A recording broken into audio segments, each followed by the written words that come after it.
purposely went for you. Yeah, me too. And yours fill up quick. Can I tell you, that's perverse. And my general class was with you, and then we got to class the first day, and it was Gita. Oh. I told Gita. I said, when I got my roster, I said, Ashley Savaglio. I don't think so. So I said, Gita, you deal with her. Here we go. Ready? I heard her teaching us too, because she said she lost a baby because of this. Oh, she did? Oh, I don't remember this. She never told me that. Well, Oh, it's quite. yeah, no. And she don't talk about baby stuff with me. I don't blame her. Okay, ready? Watch. The only time this becomes an issue with Rh incompatibility is if the mother is Rh negative. All right?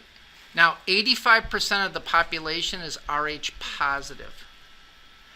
And Rh positive, meaning the red blood cell has that Rh antigen on it, is dominant.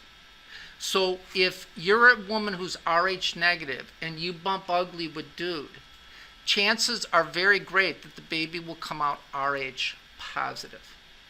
Now, this is important. Maternal and fetal red blood cells don't mix. The placental membrane will not allow the blood cells to mix with mother and baby. So on the first pregnancy, it's typically not an issue. It's not an issue at all.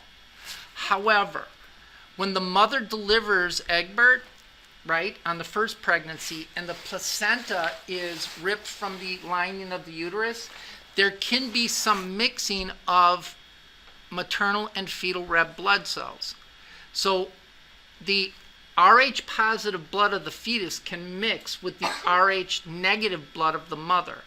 And because the mother's immune system doesn't know that Rh factor, the mother will now produce antibodies to the Rh factor. You got me? Now, the woman gets pregnant again, and the baby is Rh positive. Red blood cells big, antibodies small. The antibodies that were produced by the mothers being exposed with the first pregnancy can cross the placental membrane and attack and destroy the baby's red blood cells. And it's called erythroblastosis fetalis. You have to know that term. No, but I think it's a cool term. Don't you? If you say that to security, there's probably even no security here tonight. We're probably the only people here. All a gateway. You're gonna walk all of us to our car, right? Yeah, you're gonna walk me, and right? What if somebody trips me? Tell me you got that. Now, if the mother's Rh negative, what they'll do is they'll start you on a series of shots called Rogam. Rogam is given to the mother usually in the first pregnancy, like right after the first the delivery of the first baby, and then it's given subsequently through the remaining deliveries of the baby, second, third, whatever it is. And to be honest, I used to know the sequence, and I don't. I can't remember it. I don't know a lot about like being pregnant, and I just don't want to know. I kind of don't. So what does it do? Basically, what it does is coats the antibody and prevents it from binding to the Rh antigen.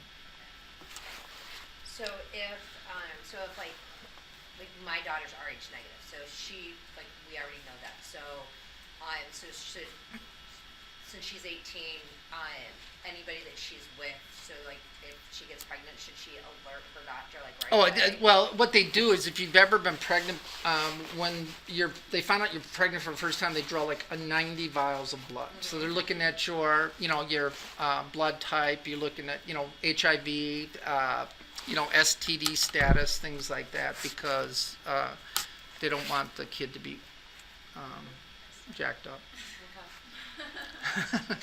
You know what I'm saying? What do I know? Mm-hmm. So if they get that shot, they can have the baby. Yes, Okay. yes. And And- like you said the first time, it doesn't really matter. It really doesn't matter.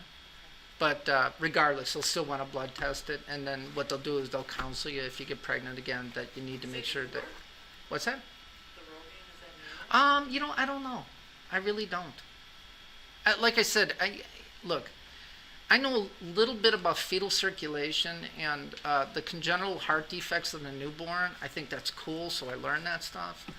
And fetuses are obligatory nose breathers, and their heart rate's higher. It's really all I know. You know what I mean? Like, did I tell you this? When my son was born, he was like 4 pounds 2 ounces. He came like a month early, right? So he's in the hospital. My wife had an emergency C-section. So I would bring her home, so she was convalescing from her C-section, but he was still in the hospital. They wanted him to be 5 pounds before we took him home. So they put me in a room and I'm feeding him, right? And then he starts hiccuping. And I'm like, what do I do, right? So I'm running, I'm not even kidding. I'm running around the floor looking for a nurse. And I'm like, he's hiccuping. And then she goes, do you hiccup? And I'm like, wow. Then he sneezes, right? Now watch. I know he doesn't have a cold. I know that. But in my head, I'm like, oh, God. He's sick now. Now what? So I go, he's got a cold. And then she's like, no, he doesn't. And then she said, hey, you're the nurse that runs that lab in Chicago, right? And I go, yeah. Do you know what Wolff Parkinson White is? I go, yeah, sit down, let me explain it to you. So I'm explaining it to him. And she goes, and you don't know that babies sneeze.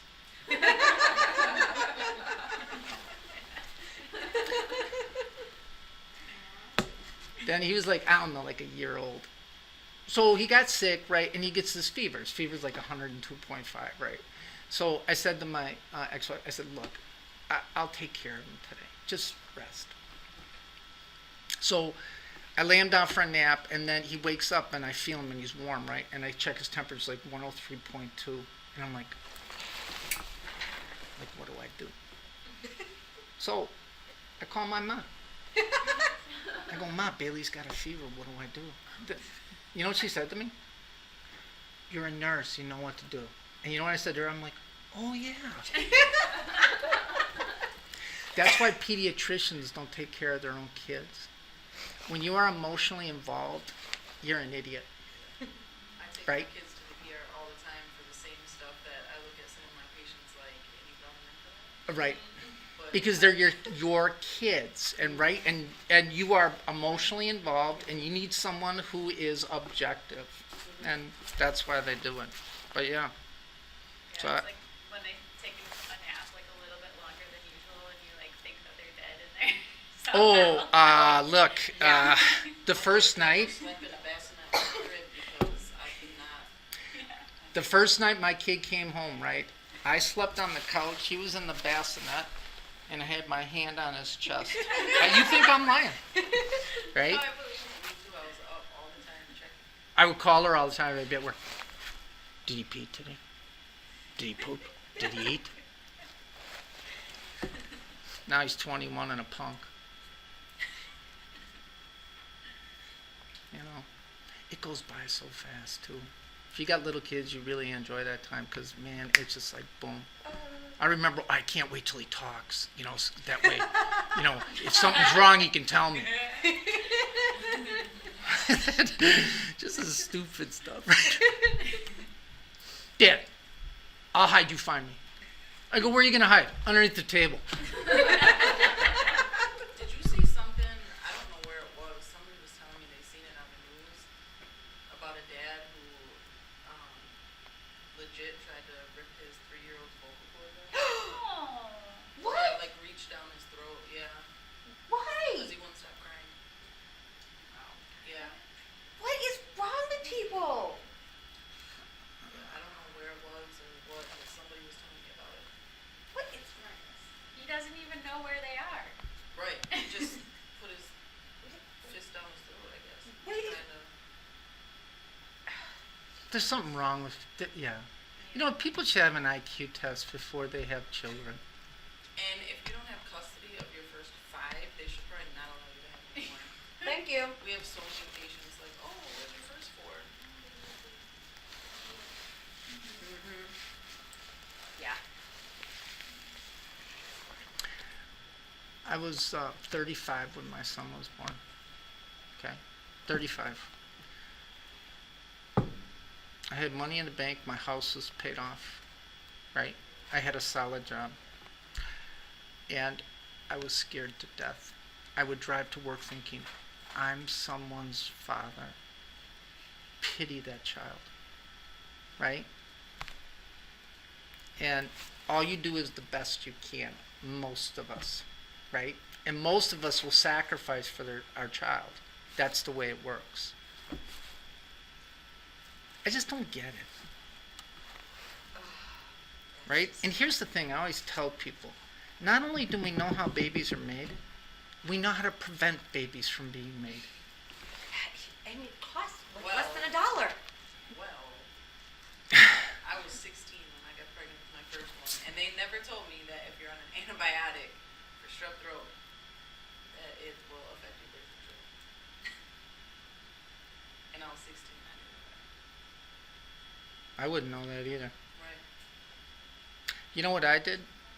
I didn't have sex until I was 35. Because I read the textbook.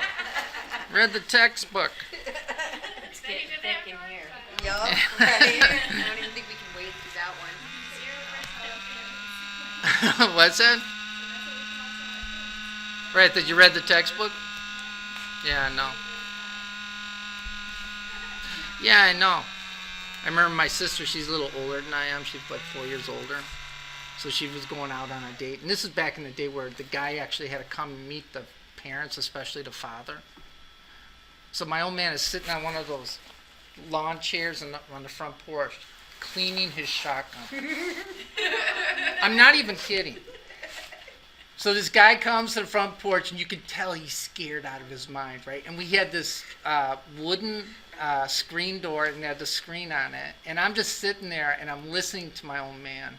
And I hear him say this. He goes, whatever you do to my daughter, I'm going to do to you. And I'm like, because guys know what guys do. You know what I mean? So if I had a daughter, I'm like, oh God. My girlfriend's granddaughter, she's 13. She came over for the weekend, right? And I'm like, oh, like everything is like, it's drama. I hear her on the phone with the friends. Oh, he said that. Oh my God. I wouldn't even know what to do. I threw a bullet at my daughter's first boyfriend in her freshman year, and I said it moves much faster after 9:30 when she's supposed to be home. And he just looked at me, and my husband just he was like, it's okay. And he's like, yeah, Zoe said that, you're the calm one. He's like, yeah, but my wife's got a perfect shot, and she means it. Yeah. He dated for a year and a half. He was an asshole. Can I tell you? I was 11 last year and walked to Herbert's Jewelers and bought his girlfriend a necklace that was like $80. What was it? Yeah, I almost ripped his vocal cords out. Right? Seriously. Right? And I bet you she does not. He was 11 years old? He's 12 now, yeah, last year Christmas. Mm-hmm. Yeah, and I could have strangled him, and then I told him, we're bringing that back tomorrow, so keep everything together. Uh-huh. And he brought it to school and gave it to her early. Uh-huh. Where did you get the money from? Oh, you can get him to move, do anything for some money. Gotta respect that. Yeah. You know what? This is what I believe. I'm driving here to school today, just real quick. And I'm thinking, I didn't do stuff when I was a kid because I believed that if my old man caught me, he would kill me. Like, I actually believed he would kill me. And that my only solace was that he would hopefully feel bad at my funeral. But if he caught me, I was going to die that day. You think I'm lying. And here's the thing. Kids have no fear anymore. There is no fear. That's because we say they can hold the job. You know what I did? I beat my kid before he could talk. Who you gonna tell when you can't talk? And I beat my kid's ass 3 times. And I'm not talking about beating it. I'm talking about paddled his ass 3 times, right? In his life. And you will never hear the word shut up come out of his mouth. And just one last thing. When he was younger, like 13, 14, 15, I had my nephews come over and we watched the MMA fights and we played cards, right? So, of course, I'm have to ride my human turd for a nephew, right? It's just my thing. But, and then my son looks at me and goes, Dad, shut up. I don't say nothing. They leave, don't say nothing. Gets up that Sunday morning, I make him breakfast every Sunday morning. Put it on the kitchen table, enjoy yourself. I said, when you're done, I want to talk to you. So he's done, puts his plate away. I said, sit down. I said, you ever say that to me again, and I'll kick your teeth down your throat. And I said, if you think I'm lying, all you have to do is try me. Right? Do it. And it won't happen again. Because here's the problem. Kids define the moment. Now, parents need to define it. I define that moment. Boom. And that's how I see it. And if you think about it, I don't care what anybody says, in the circle of respect, there's a little pie wedge called fear. The people you truly respect, there's a little bit of fear there. Maybe not so much fear, but reverence, right? There's no reverence for people anymore. There isn't. And I don't care what anybody says, right? We're the punks of the world. We've been around for 300 years. Other cultures have been around for tens of thousands of years. There's corporal punishment involved. That's how I see it. And who are we? So I say, beat your kids. Well, your son's really respected when he was in here for general. Yeah. Yeah. Because I told him that, right? I said, you are a direct reflection of me. And these people know me. Yeah, he was 6:30. very. We're wrapping up, and that's 600 points of extra credit, everyone, for that question. I got pulled over. Oh, are you okay? Yeah. No, the back light on my car always go out, so I asked the officer, like, can you just bump it? It's going to come back on. So he bumped it, and he was like, well, you're still getting a ticket because you know. For real? It wasn't, it was like it was 76. Oh, I got it in my car. It's like $76. But It's so shitty. I'm like, it's a shortage. I'm like, no matter. He said, why don't you just change the bulb? I'm like, it's a shortage. In one of the I know. lights. I got the same thing on my Jeep on my left directional. Yeah, I I'm got like, pulled just bump over, it, too. bump it. But I talked my way out of it. Really dumb when that happened. Yeah, but I didn't know. Oh my God! Yeah. I'll go to Walmart right now. I was honest. Yeah, don't. It was $78. Don't do that. Yeah, lie. Yeah. Especially when honesty don't work, lie. Okay, so RH incompatibility, say yeah. Yeah. Okay, we're going over the clotting mechanism. Here we go. I'll tell you exactly what I want. The clotting cascade is complicated. Did you go over this in general?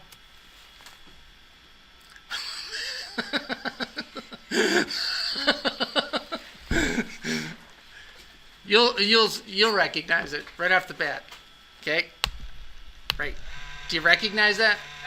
Oh. Of course. Yeah. No? Yeah. Okay, here we go. Watch. Again, my job is to simplify things. Say yes. Yes. Here we go. Write this down. Every clotting factor that you see is an enzyme. So what are our clotting factors? They're enzymes. What do enzymes do? Please get this right. Speed up chemical reaction. Nice. They speed up chemical reactions. Tell me you got that. And of course, they're specific. All right?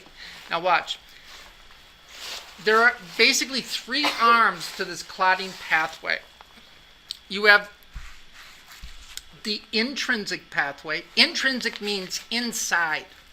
So when chemicals are exposed, when these clotting factors are exposed to chemicals in the blood, it will start this reaction. So that's the intrinsic pathway. The extrinsic pathway is due to vessel damage. So you cut yourself, right? You've ruptured a blood vessel. So these two pathways are turned on at the same time. You got me? Because watch, let me explain it to you. When you damage a blood vessel, when you rupture a blood vessel, you expose chemicals in the blood to these blood clotting factors. So they're both activated at the same time. And then you have what's called the common pathway. The common pathway is the most important part of this little discussion. So the common pathway. And the reason the common pathway is the most important is because drugs that you will be giving routinely as a nurse affect this common pathway. And I'm going to explain to you how those drugs work and why they're given. All right? Now, ultimately, when you cut yourself and you're bleeding your own blood, you want to form a blood clot. All right? Now, I'm kind of making this up, but I'm not. So watch. I'm going to talk to you about the intrinsic pathway first. So you cut yourself, you damage the blood vessel, and now you expose these blood clotting factors that are inactive. These enzymes are inactive, but now they're exposed to chemicals in the blood. More on that later. And watch. You're going to activate factor 12. The little subscript A means the enzyme is active. You got me?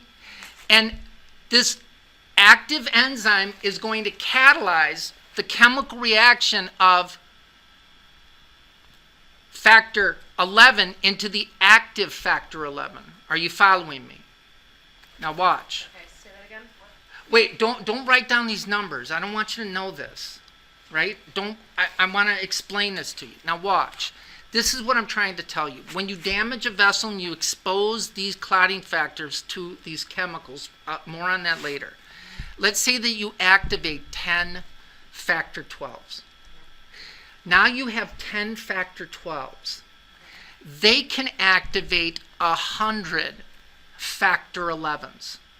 Now you have 100 factor 11s, and they can activate 1,000 factor 9s. Tell me you got that. And then 1,000 factor 9s can activate 10,000 factor 10s. My point is that it's like an avalanche of chemical reactions.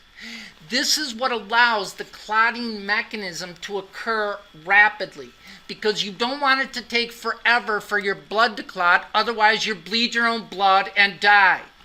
Right. Say yeah. Yeah. And watch, the more steps it takes, the longer it takes for your blood to clot.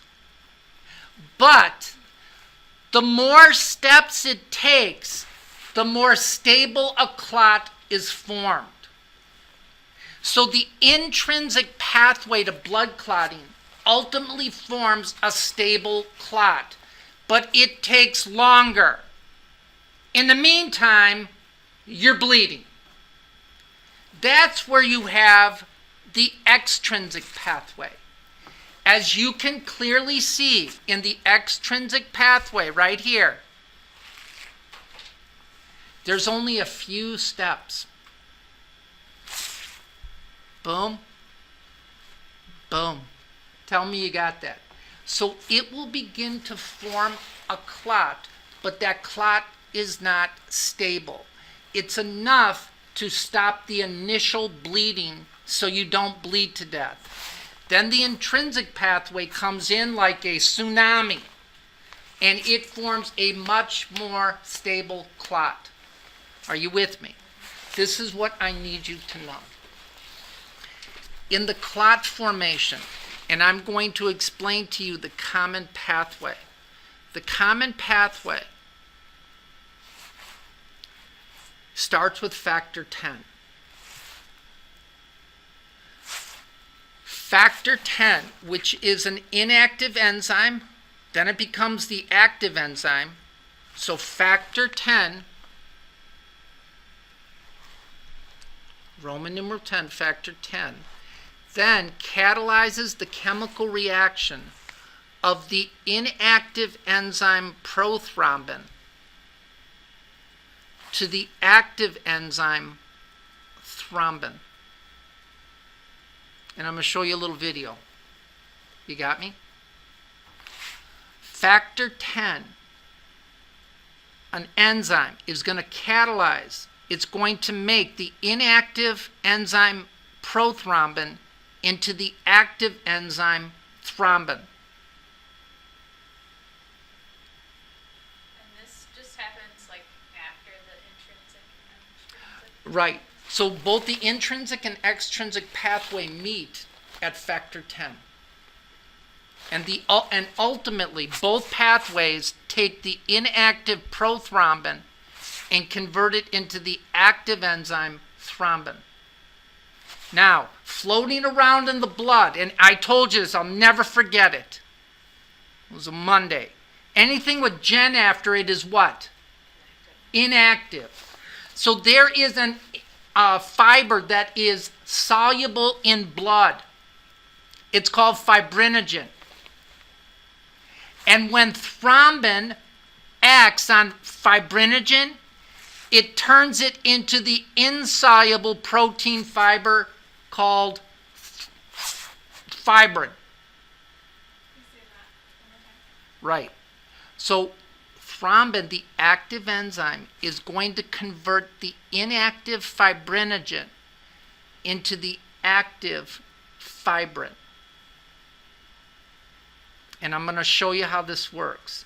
And then fibrin forms basically a network, a mesh network at the site of the vessel injury that's like a net that catches the red blood cells.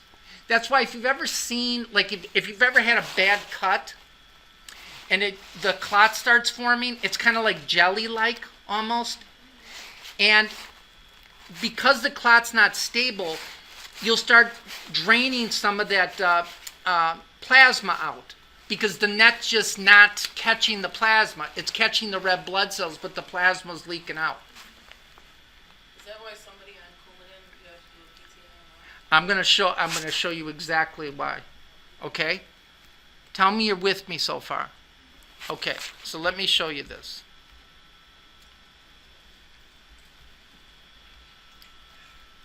Don't hate, appreciate. We're almost done, I can't wait. Do not reply. Sign faculty. Oh yeah, I gotta sign that evaluation.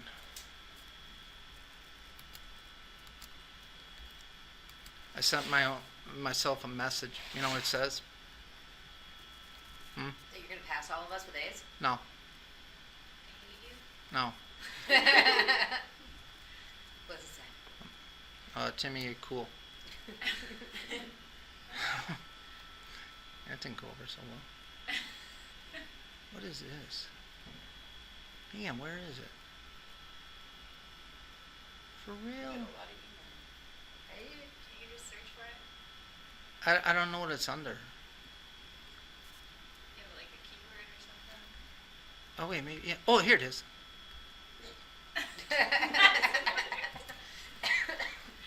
Okay, watch. Oh, it's got music. Okay, here we go. Write this down. Write this down.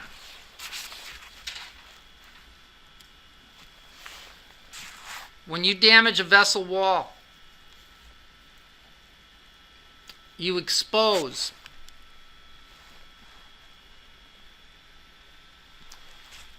platelets to two things. Number one, this chemical called tissue factor. So in the wall of the vessel, as you can see, here's the damaged vessel wall. And there are chemicals inside here. So you're going to expose platelets to tissue factor. These little yellow balls are tissue factor. The other thing that you're going to expose it to is collagen, little protein strands. You got me? Now, if the vessel wall is intact, the stuff that's in the blood and the clotting factors never get activated.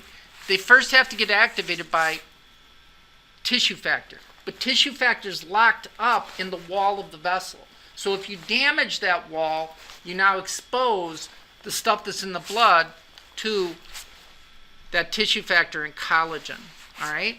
Who's with me so far? Guys? All right, now watch. This is important. We talked about this. In a blood vessel, the formed elements of the blood flow in the middle, and the plasma of the blood flows on the outside. That's what will allow that laminar blood flow. All right? Now, watch. If you got a hole in a vessel, if you put a hole in a vessel, hang on, let me put a hole in here. Right? This blood, some of this blood is going to go through that hole, right? Go the path of least resistance. And one of the things that's in the blood, as we know, are platelets. And platelets are little plates, just like Piglet, little pig. All right? Now watch. When platelets are inactive, this is very important. When they're inactive, they are round. When platelets come in contact with tissue factor, as they're going through that wound, platelets are going to come in contact with tissue factor. They start growing appendages, so they start becoming like stars, right? They start growing these little feet. And these little feet and legs of the activated platelets start sticking together. And when the platelets are activated by coming in contact with tissue factor, these platelets will actually connect to the exposed collagen strands, and you will form a platelet plug. Who's with me? So the first step in clot formation is the formation of that platelet plug. Observe. So somebody didn't like you, so they cut you. You said it comes in contact with the collagen and what? And tissue factor. So watch. See, the red blood cells are bleeding their own blood. Forget the chemistry. These things that look like wicker baskets that you find in your bathroom is actually tissue factor. See how they were round? Now they're kind of like star-shaped, and they grow these appendages, and they'll attach themselves to this collagen. And as more platelets start coming to the area, those platelets will start sticking together. So ibuprofen and aspirin prevent platelets from sticking together. So if they don't stick together, it takes longer to make the clot. That's why ibuprofen and aspirin are anticoagulants. Are you following this? Right? So now you're forming this platelet plug. All right, let's skip this. Okay? You got me? See the platelet plug here? All right. And when you start making the platelet plug, the activated platelets that were round and then they turned into stars, and they won Dancing with the Stars, that platelet right there, platelet Johnny. Right? They release a chemical called thromboxane.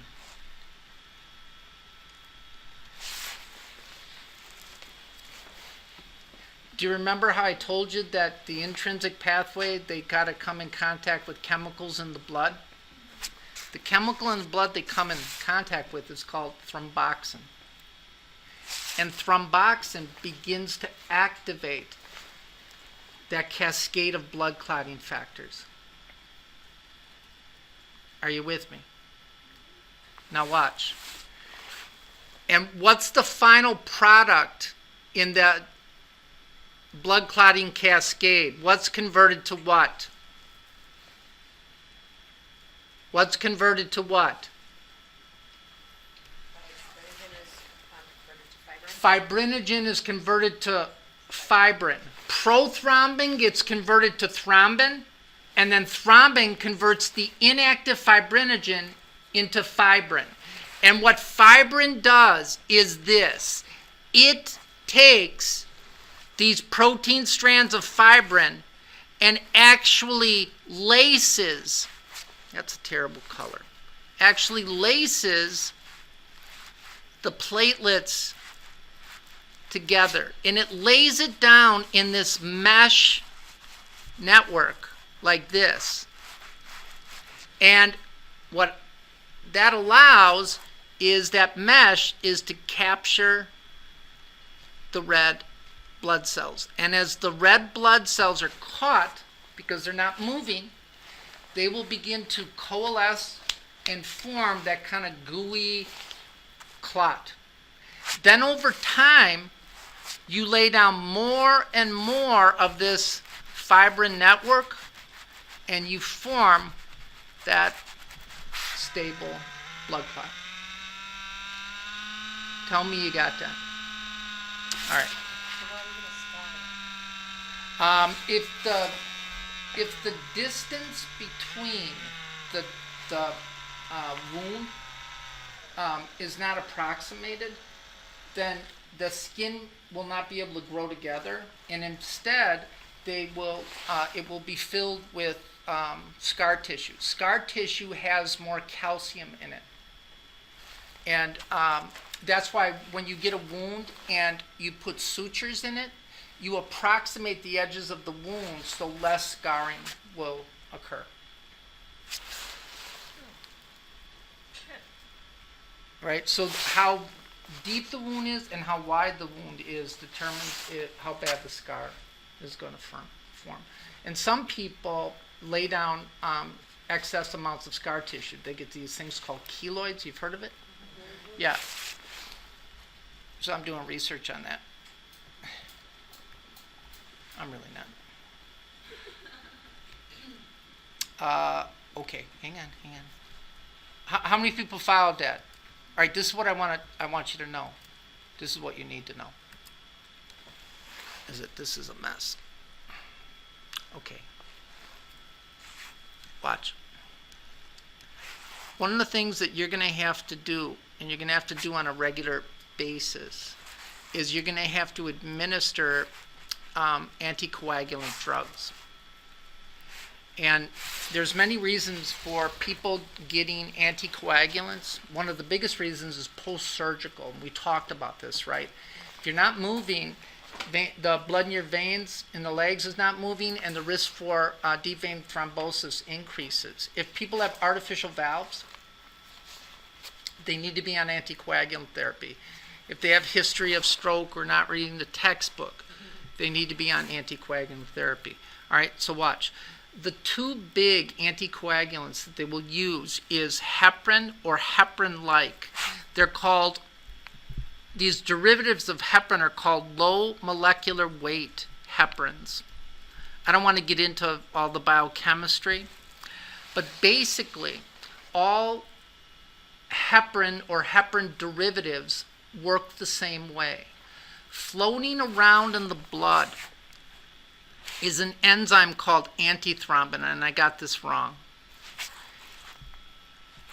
And what heparin does is heparin stimulates antithrombin, stimulates it. What does antithrombin do? It prevents the conversion of prothrombin to thrombin. If you prevent the conversion of prothrombin to thrombin, you won't convert the inactive fibrinogen to fibrin. So it will take longer for your blood to clot. Tell me you got that. Now watch. Can you eat right after surgery? No. So you have to be given some anticoagulant. That's why they use Lovenox or heparin and they give it subcutaneous. The reason they don't give it intramuscularly is muscles have a lot of blood vessels. And if you jam it into a muscle, heparin prevents blood from clotting.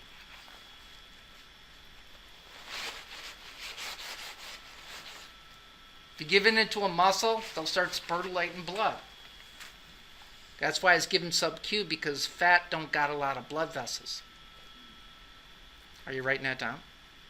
With just the injection would start bleeding? Yes. Yep. That's why when you give heparin, even subcutaneous tissue has fat, it will leave bruises there, because the local area has a lot of concentrated heparin, and it will prevent that local area from clotting. Who's with me? All right. So heparin is not it's not absorbed well from the GI tract. That's why it's given subcutaneous. It's not given IM because the muscles are very vascular. It can be given IV, only in special cases. Now watch. And the blood tests used to assess the effectiveness of heparin or the low molecular weight heparins is called the partial thromboplastin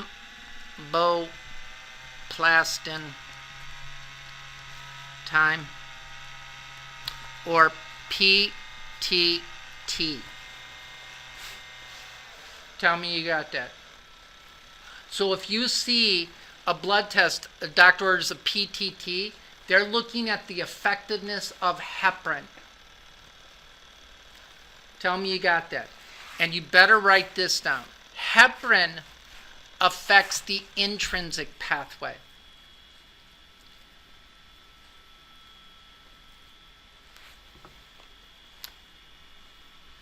The extrinsic pathway is affected by a drug called Coumadin. Now, if you work in an hospital, that's Spanish for hospital, patients can't eat right away, so they can't start giving them Coumadin. Plus, it takes about 2 to 3 days of regular Coumadin therapy for Coumadin to actually start to work. So many patients, while they're in the hospital, will be on heparin and Coumadin, because it takes about 2 to 3 days to build up an adequate level of Coumadin before it will produce its anticoagulant effects. Who's with me? Now, how Coumadin works is, in order to activate factor 8, you need vitamin K. So what Coumadin does is it prevents vitamin K from being recycled in the liver. So if you don't have vitamin K, can you activate factor 8? And if you can't activate factor 8, you can't activate factor 10. And if you don't activate factor 10, you can't take prothrombin to thrombin. And then you don't have thrombin, you can't convert fibrinogen to fibrin. So your blood don't clot. It's very complicated. I didn't figure it out, I'm just telling you about it. Real smart dudes or dudettes with tape between their glasses and pocket protectors. It So when said, your PTB is really high, they give you the shot of vitamin K. yeah, so watch. If you're on Coumadin, you got me? Or heparin.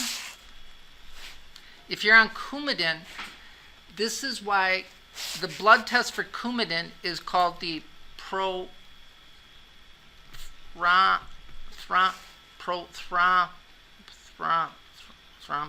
yeah, time, or pro time, or PT. You've heard of this?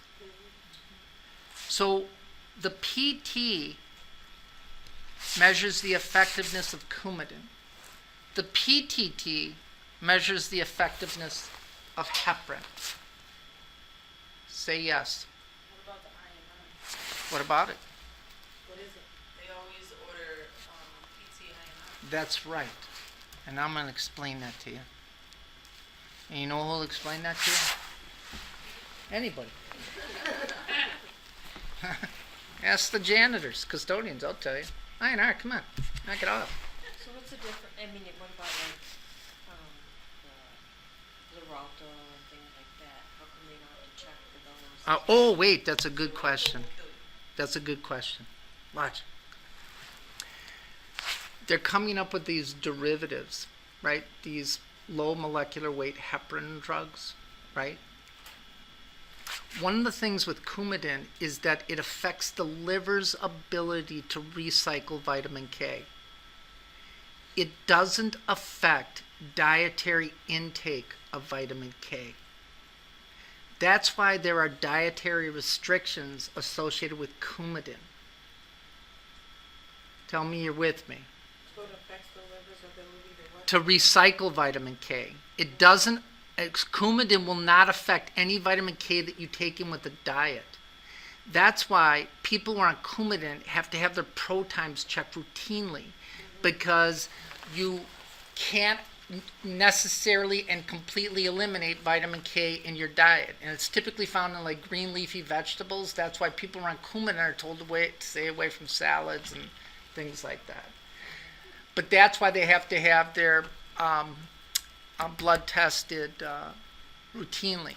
Now, the low molecular weight heparins, like the Xareltos and things like that, they don't have the dietary restrictions, but they're a little more powerful in terms of an anticoagulant. So blood levels of that drug have to be tightly controlled. So once you start on that, your blood has to be monitored very, very strictly until they can get that dose where that PTT needs to be.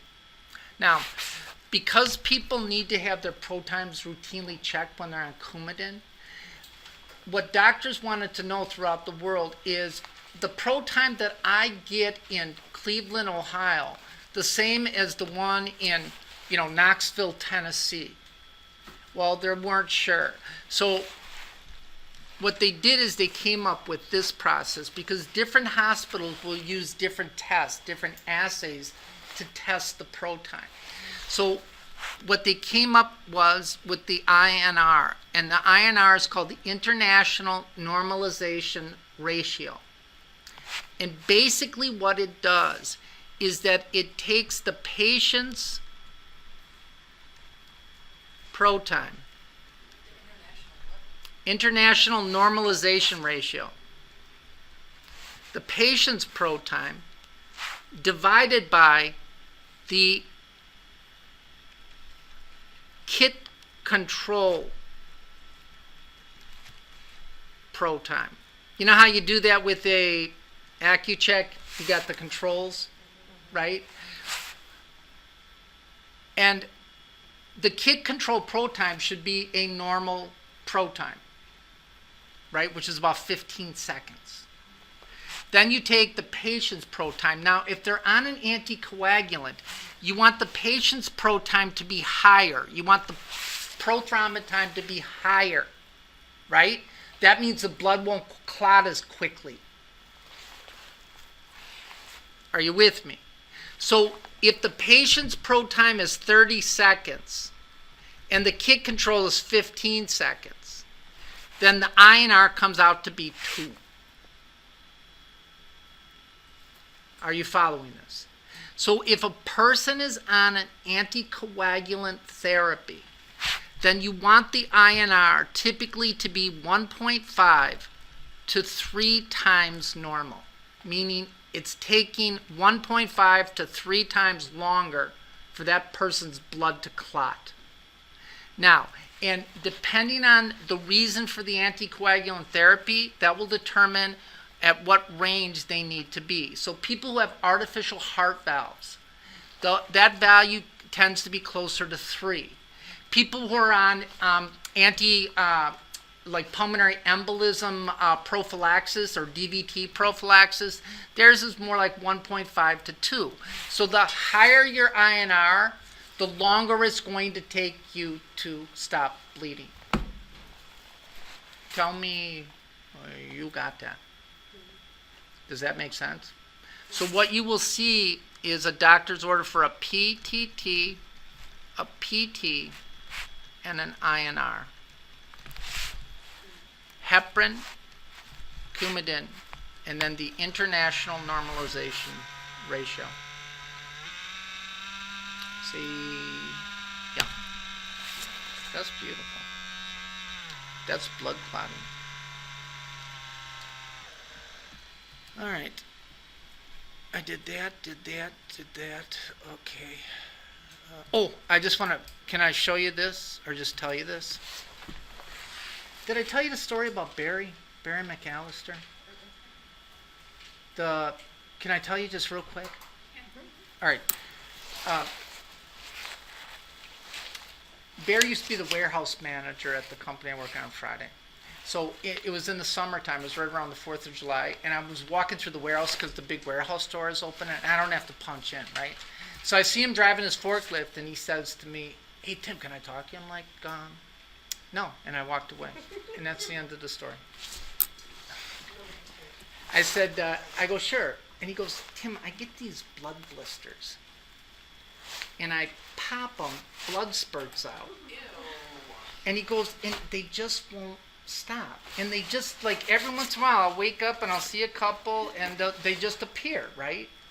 So I'm like, that ain't right. Then I did leave. So Barry was lived hard. Barry liked to booze. Barry also used to shoot heroin. So I said to him, I go, let me draw some blood on you. And we know, or at least we should know, that the liver produces the majority of blood clotting factors. And when an organ fails, all the functions of that organ fail. So I drew his blood and found out that his liver enzymes were through the roof. So I had it refluxed to a hepatitis panel and found out that he had hepatitis C. So anyways, he was a military guy, right? He was in the Vietnam War. So that's something you don't tell somebody over the phone, right? So that was Friday. Monday I got the lab results. I drove down to Chicago. And it was the Friday before, or it was the Monday before the 4th of July. And I said, "Do you have a doctor?" And he goes, "No." "Do I need one?" I go, "You need a doctor." So I got him hooked up at the VA in Chicago, right? And I said, "Barry, I've never said this to any human being. And it hurts me to say it. But if you have another drink, it could kill you. Right?" And he goes, I'll never forget, he goes, "Tim, I just bought a 30-pack of Old Style for 4th of July. And I swear to God, this is what I said to him. I go, "My liver's good." So he lived 2 blocks from the company, and he got off at 2 o'clock, and I was leaving at 2 o'clock. I said, "Give you a ride home. You can throw the 30-pack in the back of my Jeep." And that's what he did. And I said, I'll never forget too, and he goes, "Tim, can I help?" And I go, "Absolutely." Right? I said, "But no booze." He went there, he got on interferon, did great. I didn't realize it, but he had ascites, right? And then when the fluid started going down because his liver started making a recovery, he had this giant freaking umbilical hernia. It looked like an alien. I go, "Dude, does that thing ever talk to you?" And because his lungs were so bad because he smoked, there's no way they're going to operate on him, right? He'd never get off the vent, right? So I'm like, draw a face on it or something, right? So anyways, he was doing real good. Then he was getting treated for his post-traumatic stress, and he was doing great. Then anyways, one of the forklifts backed up into him, and he backed up into a post, and he kind of like jacked up his back. So anyways, I got to know the guy for, 15 years. And he goes, "Tim, my long-term disability don't kick in for another 2 months." And I was driving to school, and I see this 773 number, right? So he's on the phone. I go, "Barry, what do you need?" He goes, "I need $2,000. I said, "You got it. I'll be here Friday. Come and pick it up." Right? So he comes and picks it up, and he goes, "Tim, I'll pay you back." I said, "Look, you don't even have to pay me back all of it. All I want is the TaylorMade R11 driver with the adjustable hosel. It's like $400. If you get that, we'll call it good. And I said, I don't even care how you get it, right? He goes, you're kidding. I said, no. I said, I just cannot do it. I can't pull the trigger and go and get that for me, even though I deserve it. But if you get it for me, then we'll call it good. He goes, Tim, you got it. And he had this real gravelly voice from smoking, you know. 2 weeks later, he died of a heart attack. So I didn't get my TaylorMade R11 driver. But he was doing so good. He was doing so good. He was in Vietnam, never got shot. Got shot 3 times when he came back to Chicago. Got shot in the back. He was running a bar. So he had to get one of his lungs removed, or a lobe of his lung removed. Then when the Bulls won one of the championships, he's laying on the couch watching TV. A stray bullet comes through and clips him in the arm. And then he got shot again. I forget how. Then he got bit by a brown recluse spider, and part of his forearm was gone. This guy. Yeah. Then he gets back from Vietnam. He's living out in California. His dad worked in the warehouse day shift. He works second shift. It's like his first week back. He works second shift. The manager calls him and says, Barry, I got some bad news. Your dad just committed suicide. This guy, like, someone needed to be nice to him. You know what I mean? And I'm like, damn. I would feel so bad if I seen him because I would just see him and just like, Yeah, he was just just crying. Here's the thing that cracked me up. He goes, Tim, can I still do? And I'm like, absolutely, right? You got to have something, right? What's that? They're legalizing it for a reason. Yeah, that's why. Look, if I was younger, this is what I would do. I would quit Gateway, go back and get my nurse practitioner, and then open up a little Timmy medical marijuana place. Oh, is that really? Rock on with your bad self. Yeah. Right? And then I'd open up a liquor store next door. Since I went to Vegas. Timmy's Liquor and Pot Store. No, Right. open If up you a got a bad bakery. cough too, I'll listen to your lungs for Open $50. up a bakery. And then I'd sell urine kits. Urine Floyd.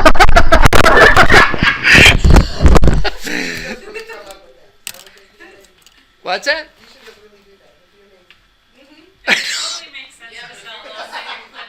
If you're gonna Right. sue for the cough, you gotta be giving out promethazine. Yeah, that's okay. It's okay. Yeah, and I, charge them. Look, if people want to smoke pot bad enough, right? They'll pay $150 for me to write out a script. For that promethazine, that's serious. Yeah, right. Then we could do another one. We could do like prescription for like whippets. Who did you have a cracker for it though? Come How on. does the cauterizing pen work for bleeding? Uh, We've used that. yeah, it burns it. It burns the vessels shut. Literally. So if you burn, like just take a lighter and it'll just stop. Yeah. I mean, Yeah. We can have a burn. right. And you'll have a burn there. That's what It really smells like burning skin. It is burning skin. It's That's burning all it's flesh. doing is just- That's all they're doing. So in surgery, what they'll do is they'll burn the vessels shut. You'll see the little waft of smoke and smell the little burning flesh. Yeah.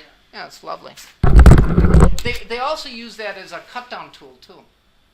So if they're gonna like cut down like an artery or something like that, the arteries aren't flopping around. They're connected to connective tissue and fat layers to protect them. So they will use like a cauterizing tool to cut it down, to reconnect vessels and things like that. So yeah, you go into surgery, it smells like a little, smells like a butcher, and they are, man. For like cuts and stuff, Yeah, they use the pen. yeah, I like that. That's what I should do. I wish they had like a laser for students. When they give wrong answer, just shh. That's why they don't give it to you. Oh, okay. Ambulate home. We did good tonight. We learned something tonight, right? Yeah. Okay, watch. You're not gonna believe this. Not gonna believe this. There's a video on the blood clotting cascade. It's called the effects of heparin and Coumadin.